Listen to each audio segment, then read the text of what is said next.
నమస్కారం, ఎన్హెచ్ మీడియాకు స్వాగతం. ముందుగా హెడ్లైన్స్.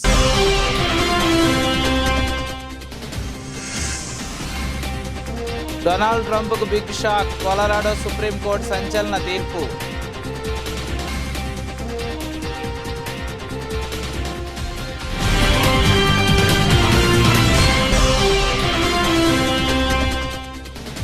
జనవరి 2024 నుండి కాంగ్రెస్ భారత్ జోడో యాత్ర 2 ఈశాన్య రాష్ట్రం నుంచి ప్రారంభం కానున్న పాదయాత్ర.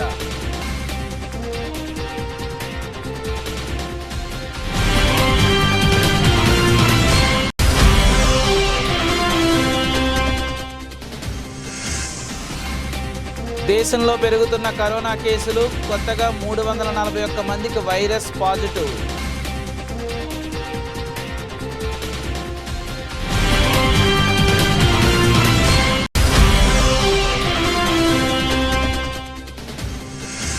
సమస్య ఉంటే చెప్పండి, పరిష్కరిస్తాం. 29వ వార్డులో పర్యటనలో ఎమ్మెల్యే వాసుపల్లి హారతులిచ్చి స్వాగతం పలికిన మహిళలు.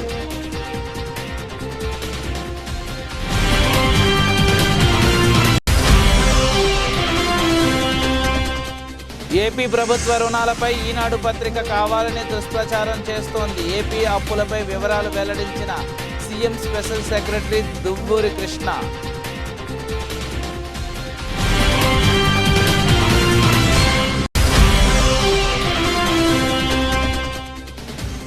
రాబోయే రోజుల్లో కళ్యాణ లక్ష్మి, షాదీ ముబారక్ చెక్కులతో పాటు తులం బంగారం అందిస్తాం.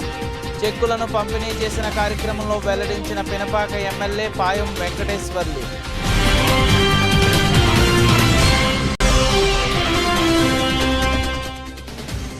పుల్కర్ మండలంలోని ఆదర్శ పాఠశాలల్లో సెమీ క్రిస్మస్ వేడుకల్లో అన్యమత ప్రచారం. విద్యార్థులకు క్రిస్మస్ మిషనరీ మత బోధకులతో ప్రచారం చేయడంపై మండిపడ్డ స్థానికులు.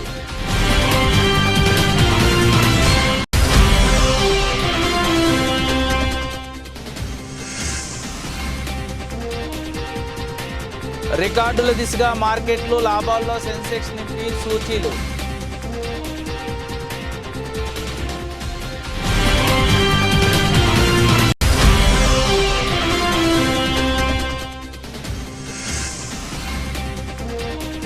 యానిమల్లో అలా నటించడం చాలా ఇబ్బందిగా అనిపించింది. ఆసక్తికర వ్యాఖ్యలు చేసిన బాబీ డియోల్.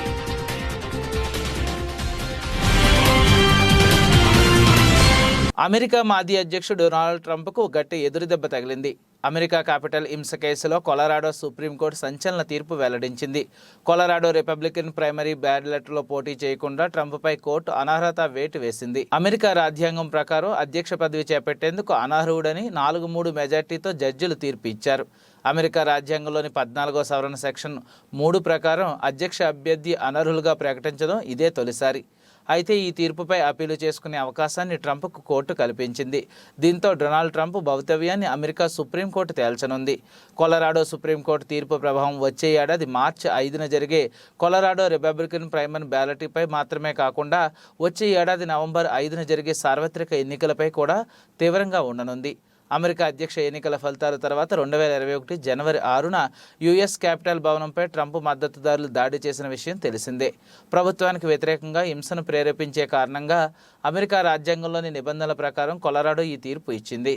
దేశంలో కాంగ్రెస్ పార్టీ 2వ దశ భారత్ జోడో యాత్రను 2024 జనవరి మొదటి వారంలో ప్రారంభించే అవకాశం ఉందని ఆ పార్టీ వర్గాలు వెల్లడించాయి. లోక్సభ ఎన్నికలకు ముందు 2024 జనవరి మొదటి వారం తర్వాత ఎప్పుడైనా భారత్ జోడో యాత్ర 2వ దశను ప్రారంభించాలని కాంగ్రెస్ యోచిస్తుందని ఢిల్లీ వర్గాల సమాచారం.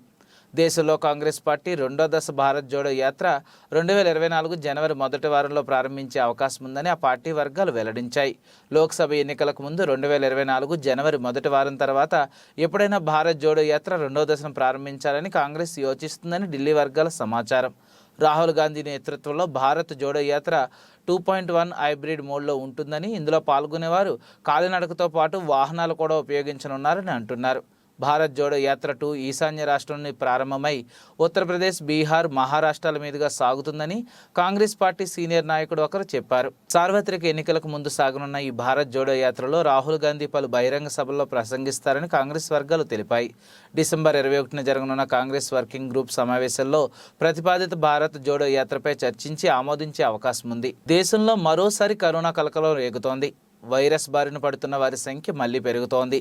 మంగళవారం ఒక్కరోజే దేశవ్యాప్తంగా 341 మంది కరోనా బారిన పడ్డారు. ఇందులో కేరళలో అత్యధికంగా 292 మందికి వైరస్ సోకింది. ప్రపంచవ్యాప్తంగా కలవరం సృష్టిస్తున్న కొత్త సబ్ వేరియంట్ JN.1 భారత్లోకి ఎంటర్ అయింది. ఈ నెల 8న కేరళలో తొలి కేసు నమోదు కాగా రాష్ట్రంలో వైరస్ బాధితుల సంఖ్య క్రమంగా పెరుగుతోంది. కరోనా బారిన పడి కేరళలో 3 చనిపోయారని ఆరోగ్య శాఖ ప్రకటించింది. తెలంగాణలోనూ కరోనా కేసులు పెరుగుతున్నాయి. గడిచిన 24 గంటల్లో 4గురికి వైరస్ సోకినట్లు ఆరోగ్య మంత్రిత్వ శాఖ వెల్లడించింది. దీంతో రాష్ట్రంలో వైరస్ బాధితుల సంఖ్య 9కి చేరిందని తెలిపింది. తమిళనాడులో 13 మంది, మహారాష్ట్రలో 11 మంది, కర్ణాటకలో 9 మంది, పుదుచ్చేరిలో 4 కరోనా బారిన పడ్డారు. దేశంలోని మిగతా రాష్ట్రాలలో 10 పాజిటివ్ కేసులు నమోదయ్యాయని కేంద్ర ప్రభుత్వం వెల్లడించింది. కాగా కరోనా కొత్త సబ్ వేరియంట్ గుర్తించడంతో కేంద్ర ప్రభుత్వం ఇప్పటికే రాష్ట్రాలను అలర్ట్ చేసింది. మరికొద్దిసేపట్లో హైలెవెల్ మీటింగ్ నిర్వహించనున్నట్లు ఆరోగ్య శాఖ ఉన్నతాధికారులు తెలిపారు. ఏపీ ప్రభుత్వ రుణాలపై ఈనాడు పత్రిక కావాలనే దుష్ప్రచారం చేస్తోంది. కేంద్ర ప్రభుత్వ నిబంధనలకు లోబడి మాత్రమే ఏ రాష్ట్రమైనా అప్పు చేస్తుంది. ఆర్బీఐ కేంద్ర అనుమతులు లేకుండా రుణాలు సమీకరించడం అసాధ్యమని CM special secretary Duvvuru Krishna అన్నారు. ఈ విషయమై ఆయన మీడియాతో మాట్లాడారు. చట్టవిరుద్ధమైనటువంటి అప్పు, ఒక రాజ్యాంగ విరుద్ధమైనటువంటి అప్పు అసలు ఏ రాష్ట్రమైనా, ఏ రాష్ట్ర ప్రభుత్వమైనా అసలు చేయగలుగుతుందా? ఇప్పుడు రాష్ట్ర ప్రభుత్వం అనేటువంటిది ఏదో ఒక మార్వాడి కొట్టుకెళ్ళి వచ్చిన గోల్స్ తాకట్టు పెట్టి డబ్బులు తీసుకునేటువంటి పరిస్థితి కాదు. వారు కనుక అప్పులు చేయాల్సి వస్తే ఆర్బీఐ రూట్ ద్వారా బాండ్స్ ఇష్యూ చేయాల్సి వస్తుంది. సెక్షన్ 22, సెక్షన్ 20 అండ్ సెక్షన్ 21 ప్రకారం మీకు ఆర్బీఐ యాక్ట్ కింద ఆర్బీఐ ఇస్ ద బ్యాంకర్ గవర్నమెంట్కి. అండ్ డెట్ మేనేజ్మెంట్ కూడా ఏ రాష్ట్రం అయితే సెక్షన్ 21A కింద ఆర్బీఐతో సైన్ చేస్తారో అన్ని రాష్ట్రాలు కూడా సైన్ చేస్తారు. సో డెట్ మేనేజ్మెంట్ చేసేది కూడా ఆర్బీఐ. సో మనం ఏదో ఈరోజు కావాలనుకుని మనం అప్పులు చేసేయగలుగుతున్నాం అనేటువంటిది కుదరనటువంటి పరిస్థితి. ప్లస్ ఇంకోటి, రాజ్యాంగం ప్రకారం ఆర్టికల్ 293 కింద కేంద్ర ప్రభుత్వం విధించినటువంటి పరిమితులకు లోబడే ఏ రాష్ట్రం అప్పు చేయగలుగుతుంది. అండ్ కేంద్ర ప్రభుత్వం పరిమితుల్లోకి లోబడి అప్పు చేస్తేనే ఆర్బీఐ కూడా బాండ్స్ ఇష్యూ చేయడానికి పర్మిట్ చేస్తుంది తప్ప ఒక అధికారం లేకుండా ఒక అనధికారికంగా అప్పు చేయడం అనేటువంటిది అసలు it is something which is an impossibility. అనధికారికంగా అప్పు ఈరోజు జరిగిపోయింది. అనధికారికంగా అప్పు జరిగేటువంటి అవకాశం అనేటువంటిది లేదు. ఇప్పుడు మనుగూరు మండల తహసీల్దార్ కార్యాలయంలో తహసీల్దార్ రాఘవరెడ్డి అధ్యక్షతన 36 మంది లబ్ధిదారులకు కళ్యాణ లక్ష్మి సాదీ ముబారక్ చెక్కులను పంపిణీ చేసిన పినపాక నియోజకవర్గ శాసనసభ్యులు పాయం వెంకటేశ్వర్లు అందజేశారు.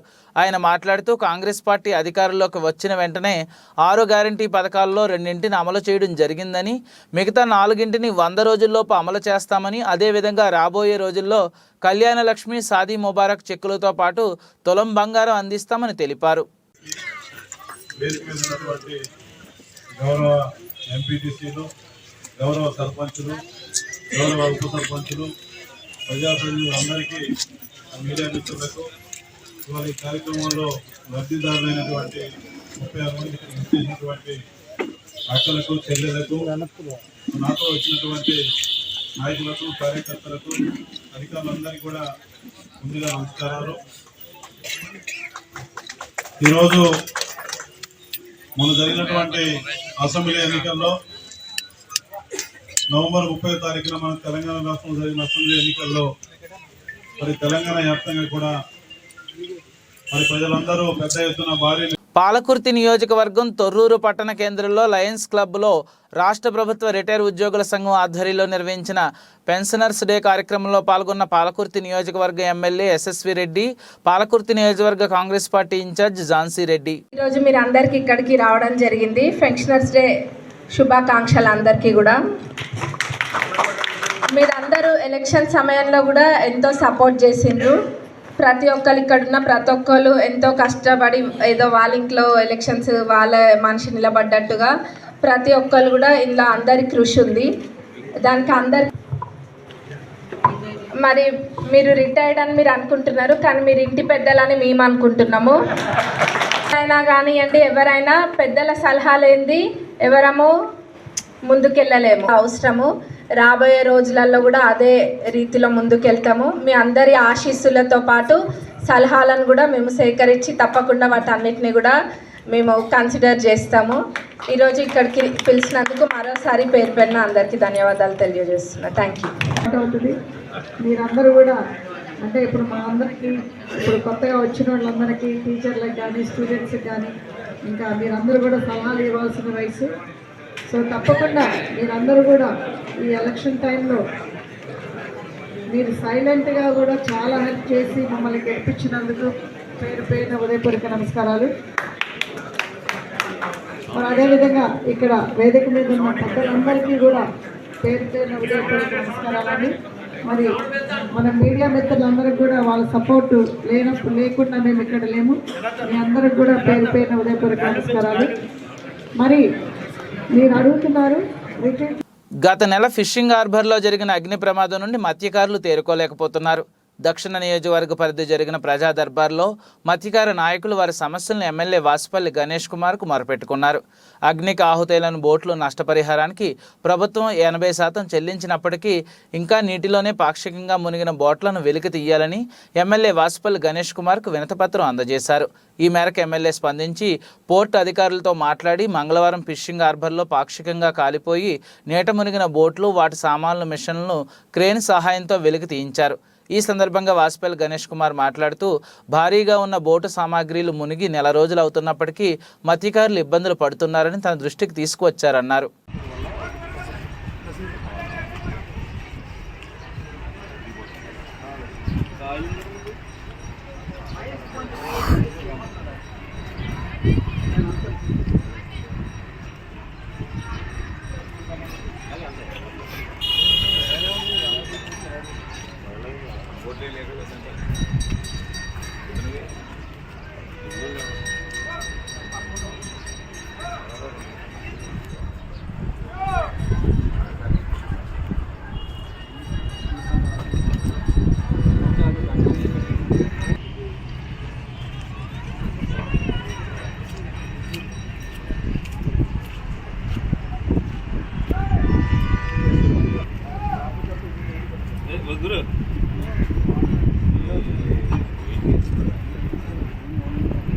నమస్కారం. TV49 న్యూస్కు స్వాగతం.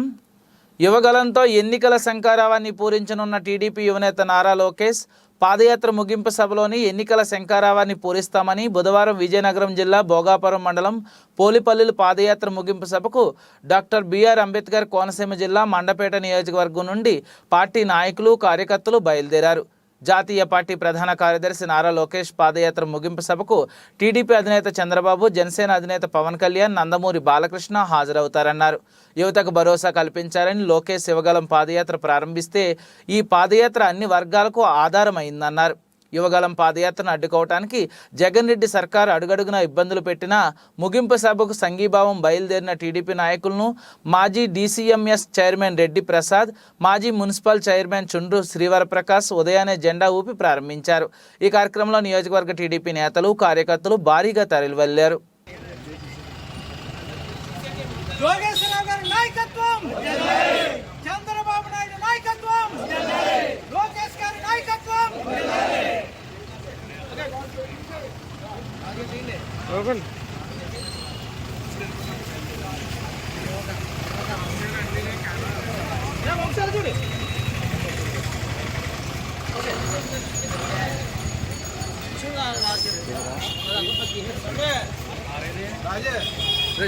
క్షేత్ర పర్యటనలో భాగంగా 29వ వార్డులో బుధవారం మన ప్రాంతాలలో ఎమ్మెల్యే వాసుపల్లి గణేష్ కుమార్ పర్యటించారు.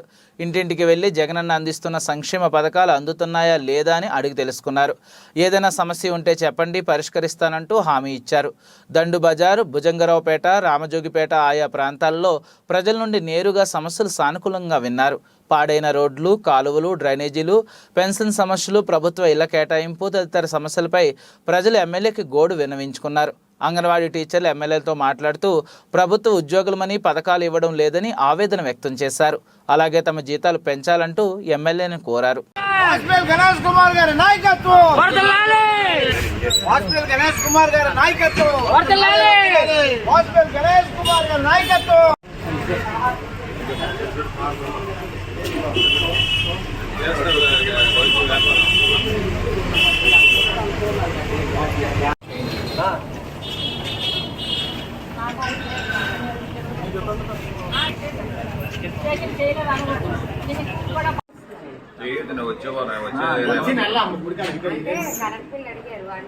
ఎవరిదైతే లేదా తీసుకున్నామో ఉన్న వాళ్ళకి తీసుకున్నాం.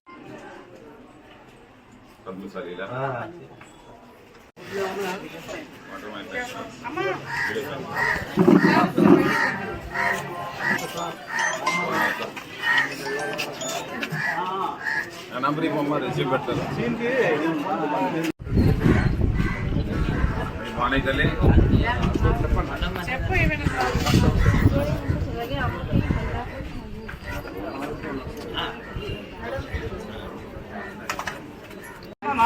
చెప్పండి.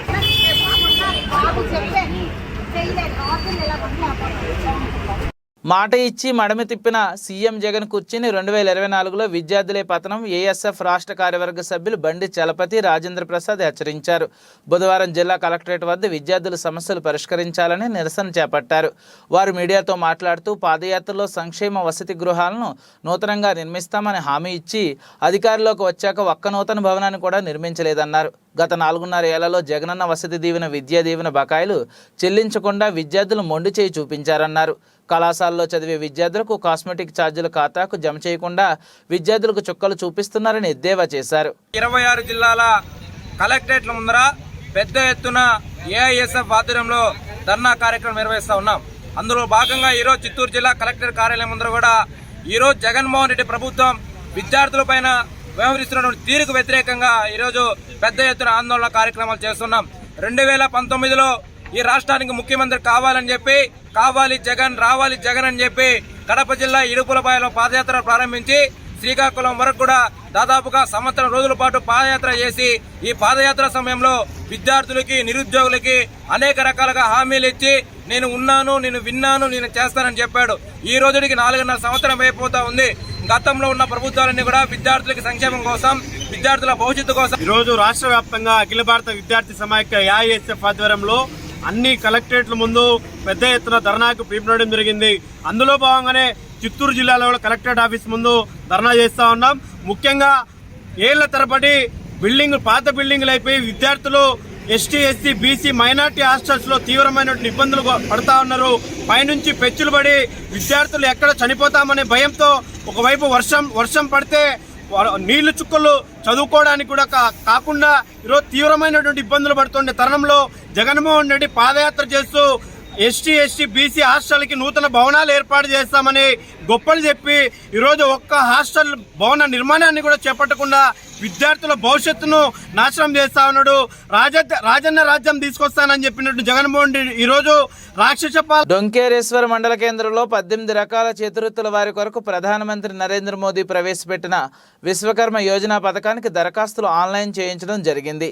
ఇటు కార్యక్రమంకు ఓబీసీ మోర్చా జిల్లా అధ్యక్షులు యామాద్రి భాస్కర్, రాష్ట్ర ఓబీసీ మోర్చా కార్యదర్శి ఎంపీటీసీ సంజీవ్, అన్నారం దత్తపూర్, ఎంపీటీసీ మహేష్, మండల పార్టీ అధ్యక్షుడు పి సురేందర, నందిపేట మండల ఓబీసీ అధ్యక్షులు భూమేశ్ లోకేశ్వర్, ఆఫీస్ అధ్యక్షులు బంబం గంగాధర్, ఓబీసీ లోకేశ్వర్ ప్రధాన కార్యదర్శి సురేంద్ర, ఈ కార్యక్రమంలో కోఆర్డినేటర్ నూతన రంజిత్, మండల ఓబీసీ ప్రధాన కార్యదర్శి బాబురావు యాదవ్, అదేవిధంగా మండలంలోని బూత్ అధ్యక్షులు పాల్గొనడం జరిగింది.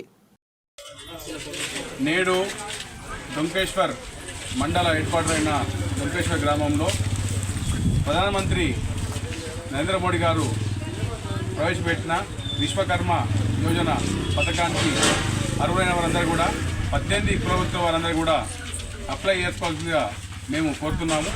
ఇక్కడ డొంకేశ్వర్లో ఈరోజు రేపు 2 రోజులు సెంటర్ ఉంటుంది. ఆధార్ కార్డు మరియు వారి family members Aadhaar card, bank account తదితర డాక్యుమెంట్స్ తీసుకొని వచ్చి పాస్పోర్ట్ సైజ్ ఫోటో తీసుకొని వచ్చి ఇక్కడ అప్లై చేసుకోవాల్సిందిగా మేము ప్రెస్ ఈ విధంగా కోరుకోవడం జరిగింది. డొంకేశ్వర్ మండలంలో బలహీన వర్గాల ముద్దుబిడ్డ గౌరవ ప్రధానమంత్రి గారు బలహీన వర్గాల కొరకు ముఖ్యంగా 18 చేతి వృత్తులు పనిచేసే వారందరి కొరకు 18 విధాల చేతి వృత్తుల వారికి ఒక పథకాన్ని ప్రవేశపెట్టడం జరిగింది. దాని ఉద్దేశం వారి స్వయం కాళ్ళపై వారి నిలవాలి, వారు ఇంకొకరి దగ్గరికి పోయే అవసరం లేదు. వారి వ్యాపారం అభివృద్ధి చేయిస్తామని కేంద్రంలో బీజేపీ ప్రభుత్వం ఎస్సీ వర్గీకరణ ప్రయత్నాన్ని నిరసిస్తూ పివి రావు మాల మహానాడు జాతీయ అధ్యక్షుడు పండు అశోక్ కుమార్ ఆధ్వర్యంలో ఢిల్లీలో జంతర్ మంతర్ వద్ద ధర్నా నిర్వహించారు. ఆంధ్ర మరియు తెలంగాణ ప్రాంతాల నుండి వందలాది మంది మాల మహానాడు కార్యకర్తలు ఈ ధర్నాలో పాల్గొన్నారు. ఈ సందర్భంగా పండు అశోక్ కుమార్ మాట్లాడుతూ రాజకీయ పార్టీలు ఓటు బ్యాంక్ రాజకీయాల కోసం రాజ్యాంగ విరుద్ధమైన ఎస్సీ వర్గీకరణను తెర మీదకు తెచ్చి పబ్బం గడుపుకోవడానికి ప్రయత్నిస్తున్నాయని, అన్నదమ్ముల్లా కలిసిమెలిసి జీవిస్తున్న ఎస్సీలను విడగొట్టి రాజకీయ లబ్ధి పొందాలని చూస్తే ఊరుకోమని హెచ్చరించారు. కానీ మోడీ గారు తన రాజకీయ పబ్బం గురించి తనకు కొన్ని ఓట్లు వస్తాయనే ఉద్దేశంతో ఒక నిరుద్యోగైన ఒక యాజిటేటర్తో ఈ కోనా ఉద్యమాన్ని మరొక్కసారి తీసుకొచ్చి విజయవాడ నుంచి గాని కర్ణాటక నుంచి గాని స్పెషల్ రైలు లేసి సికింద్రాబాద్ లో గర్జన మహాసభను ఒక గజ్జి మహాసభను ఏర్పాటు చేసి దానికి తన స్థాయిని మరిచి వచ్చిన మోడీ గారిని చూసి సిగ్గుపడాలని నాకు అనిపిస్తుంది. ఎందుకంటే మోడీ గారికి తెలియదేమో ఈ వర్గీకరణ ముట్టుకున్న ప్రతి ఒక్క వ్యక్తి కూడా మాడి మసైపోయి ఏమి చేయాలో తెలియని దిక్కుచోతని స్థితిలో ఉన్నారని మాత్రం మోడీ గారు తెలుసుకుంటే మంచిది. మేము కోరుకునేది ఏంటంటే వర్గీకరణ అనే సమస్యతో ఎస్సీలకు ఎటువంటి ప్రయోజనం లేదు. ఎస్సీల ప్రయోజనాలు కాపాడాలంటే రాష్ట్రంలోని దేశంలోని ఎస్సీ రిజర్వేషన్ శాతాన్ని పెంచాలని మేము కోరుకుంటున్నాం. అలాగే రిజర్వేషన్ల ద్వారా వచ్చిన పోస్టులు ఎన్ని ఉన్నాయో నేషనల్ వైడ్ గా ఇప్పటి వరకు భర్తీ చేయడం ఎప్పుడో మానేశారు. పెంబి మండలంలోని మందపల్లి గ్రామంలో కస్తూరిబా గాంధీ బాలికల పాఠశాలను ప్రారంభించిన ఎమ్మెల్యే బొజ్జు, జిల్లా కలెక్టర్. బాలికల పాఠశాల సుమారు 3.82 కోట్లతో నిర్మించబడ్డ భవనం. 225 మంది స్టూడెంట్స్కు 15 మంది టీచర్లు బోధిస్తుండగా గత 7 సంవత్సరాల నుండి అద్దె భవనంలో ఉండగా నేడు స్వంత భవనం నిర్మించి నూతనంగా భవనాన్ని ప్రారంభించిన ఎమ్మెల్యే బొజ్జు, కలెక్టర్ ఆశీష్ సంగ్వాల్ మార్గ మధ్యలో నాగపూర్ గ్రామంలో స్కూలు పిల్లలను చదువును పరిశీలించిన జిల్లా కలెక్టర్ ఎమ్మెల్యే బొజ్జు పటేల్ ప్రాథమిక పాఠశాలల్లో టీచర్లు చెప్పే చదువును పిల్లలను అడిగి తెలుసుకుని బోధించిన పాఠాలను చదివించి జిల్లా కలెక్టర్ ఆశీష్ సంగ్వాల్, ఖానాపూర్ ఎమ్మెల్యే బొజ్జు పటేల్ నూతన భవనాన్ని ప్రారంభించి పిల్లల ఆటపాటలతో ఆనంద పంచుకుని విద్యార్థులతో భోజనం చేసిన collector, joint collector MLA Bojju Patel.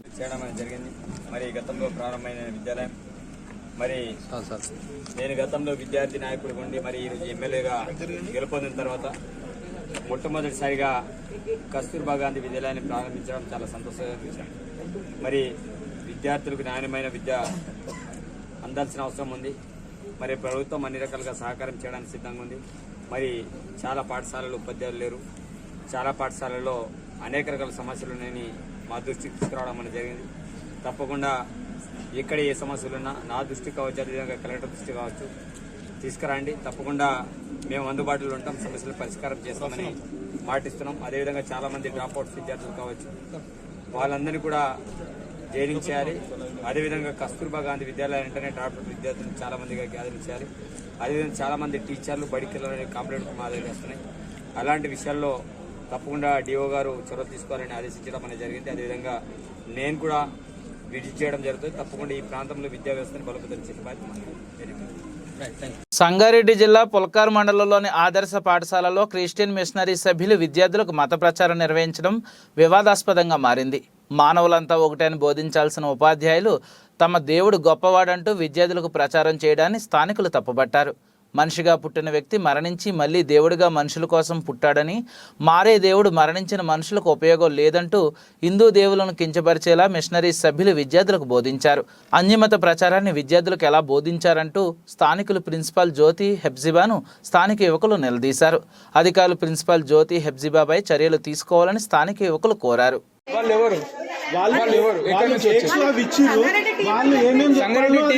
Particular ఎవరు వచ్చినా ఇచ్చేస్తారా? అట్లా మేము ఇక్కడ సెలబ్రేషన్ చేసుకుంటామంటే వాళ్ళకి ఇచ్చేస్తారా? ఏమి ఇస్తున్నారు?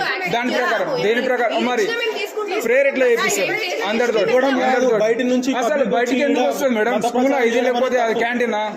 స్కూల్ లేకపోతే ఏమన్నా ఫంక్షన్ హాలా? అనిపించడం చేసారు కదా మీరు, అనిపించడం చేసారు కదా.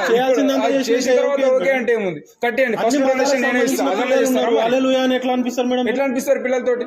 మేము ఎవరి ఫోర్స్ చేయలేదు. ఫోర్స్ ఏంది? అందరిని కూర్చోబెట్టిన తర్వాత ఫోర్స్ ఏంది మేడం? స్టూడెంట్ తప్పకుండా కూర్చోబెట్టిన తర్వాత ఫోర్స్ ఏంది? భయమే ఉన్నావు కదా. ముందట అధ్యక్షుడు మీరే కూర్చున్నారు కదా, మీరు కూర్చొని చేయించారు. ఎట్లా చెప్పారు? మీరు కూర్చున్నప్పుడు పిల్లలందరినీ కూర్చోబెట్టి చేయించారు. ఇంతమంది అబ్జెక్షన్ చేస్తారు. ఎందుకు అబ్జెక్షన్ ఏంది మేడం? చేసిన దానికి చేసిరు, తప్పు చేసిరు, ఆల్రెడీ కంప్లైంట్ చేస్తాం మేము బరాబర్. లేకపోతే మేము కూడా ఫెస్టివల్స్ రికార్డుల ర్యాలీలో కొంత ఒడిదుడుకుల తర్వాత దేశీయ స్టాక్ మార్కెట్లు నేడు లాభాలతో ముందుకు సాగుతున్నాయి. ఈ క్రమంలో ప్రీ ఓపెనింగ్ సెషన్లో లాభాలను నమోదు చేశాయి. ఉదయం 9:16 సమయంలో బెంచ్ మార్క్ సూచీ సెన్సెక్స్ 365 పాయింట్ల లాభంలో ఉండగా మరో కీలక సూచీ నిఫ్టీ 104 పాయింట్లు గెయిన్ అయింది. ఇదే క్రమంలో నిఫ్టీ బ్యాంక్ సూచీ 201 పాయింట్లు, నిఫ్టీ మిడ్ క్యాప్ సూచీ 283 పాయింట్ల మేర లాభాలతో ముందుకు సాగుతున్నాయి. నిన్న అమెరికా మార్కెట్లు లాభాల ర్యాలీని కొనసాగించడంతో పాటు నేడు ఆసియా మార్కెట్లు సానుకూలంగా ట్రేడ్ అవడం కలిసొచ్చే అవకాశంగా ఉంది. ప్రస్తుతం ప్రపంచ ఇన్వెస్టర్లు అమెరికా ద్రవ్యోల్బణం డేటా విడుదల కోసం ఆసక్తిగా ఎదురు చూస్తున్నారు. ఈ యానిమల్ సినిమాతో ఓవర్ నైట్ స్టార్ గా మారిపోయాడు బాలీవుడ్ నటుడు బాబీ డియోల్. ఈ సినిమాలో అబ్రాల్ అనే మోగ విలన్ గా నటించి బాబీ తన నటనతో ప్రేక్షకులను ఎంతగానో ఆకట్టుకున్నారు. ఈ సినిమాలో అతడి క్యారెక్టర్ నిడివి తక్కువే అయినా తనదైన శైలిలో నటించి అందరి ప్రశంసలు దక్కించుకున్నాడు. ఇక యానిమల్లో బాబీ నటనకు సినీ ప్రముఖులు సైతం ప్రశంసలు కురిపించిన విషయం తెలిసిందే. అయితే ఈ క్యారెక్టర్కు వస్తున్న రెస్పాన్స్ పట్ల కొన్ని ఆసక్తికర విషయాలను బాబీ తాజాగా పంచుకున్నాడు. రీసెంట్గా ఒక ఇంటర్వ్యూలో పాల్గొన్న బాబీ డియోల్ ఈ సినిమాలో అతన్ని ఇబ్బంది పెట్టిన విషయాలపై పెదవిప్పాడు. యానిమల్ షూటింగ్ మొదట్లో నా పాత్రపై చాలా ఇబ్బంది పడ్డాను. అయితే ఎందుకు ఇలా చేస్తున్నానని తర్వాత నన్ను నేను ప్రశ్నించుకున్నాను. అనంతరం ఈ సినిమా కేవలం నేను ఒక విలన్ పాత్రలో మాత్రమే నటిస్తున్నానని గ్రహించాను. ఇక షూటింగ్ సమయంలో ఎవరితో కోపంగా ఉన్నానో వారితోనే షూట్ అనంతరం కలిసి డిన్నర్ చేశాను. యానిమల్లో నేను విలన్ అని ఎప్పుడూ అనుకోలేదు. కేవలం ఫ్యామిలీని ఎక్కువగా ప్రేమించే ఒక వ్యక్తిగానే భావించాను. తన తాతయ్య మరణానికి ప్రతీకారం తీర్చుకునే మనవడి పాత్రలో నటించానంటూ బాబీ చెప్పుకొచ్చారు. బులెటిన్ ముగించే ముందు ముఖ్యాంశాలు మరోసారి.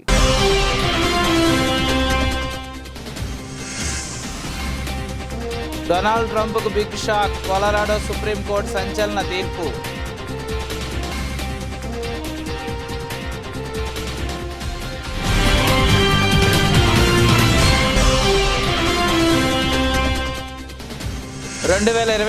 జనవరి నుండి కాంగ్రెస్ భారత్ జోడో యాత్ర 2 ఈశాన్య రాష్ట్రం నుంచి ప్రారంభం కానున్న పాదయాత్ర.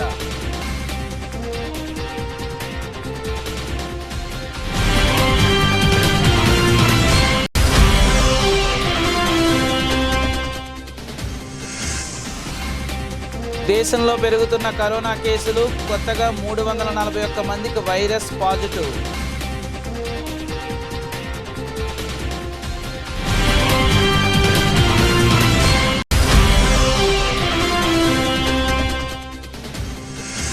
సమస్య ఉంటే చెప్పండి, పరిష్కరిస్తాం. 29వ వార్డులో పర్యటనలో ఎమ్మెల్యే వాసుపల్లి హారతులిచ్చి స్వాగతం పలికిన మహిళలు.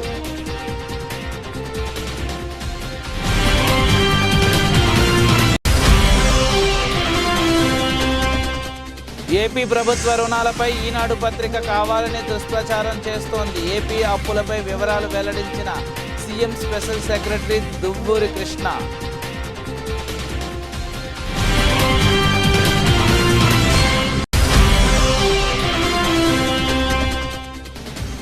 రాబోయే రోజుల్లో కళ్యాణ లక్ష్మి, సాదీ ముబారక్ చెక్కులతో పాటు తులం బంగారం అందిస్తాం.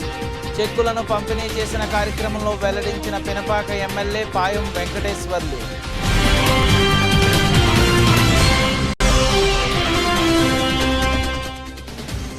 పుల్కర్ మండలంలోని ఆదర్శ పాఠశాలల్లో సెమీ క్రిస్మస్ వేడుకల్లో అన్యమత ప్రచారం. విద్యార్థులకు క్రిస్మస్ మిషనరీ మత బోధకులతో ప్రచారం చేయడంపై మండిపడ్డ స్థానికులు.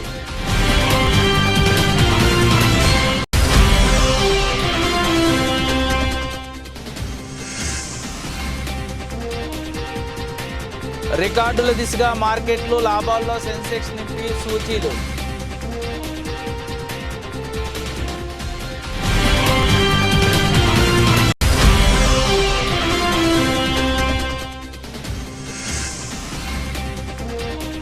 యానిమల్లో అలా నటించడం చాలా ఇబ్బందిగా అనిపించింది. ఆసక్తికర వ్యాఖ్యలు చేసిన బాబీ డియోల్.